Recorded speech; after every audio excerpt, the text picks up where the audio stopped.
Aquí hay tantas personas que solo agarran los uniformes y me las pongo a veces. Mira, eso es lo que pasa.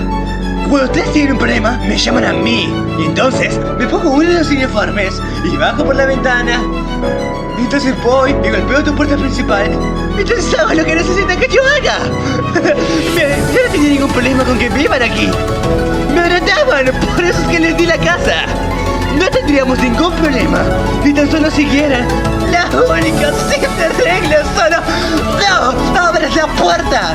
Solo tenías que no abrir la puerta. Pero lo hiciste. Y aquí estamos.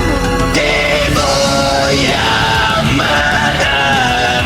Te arrepentirás hasta no poder más. Es tu fe, tu condena.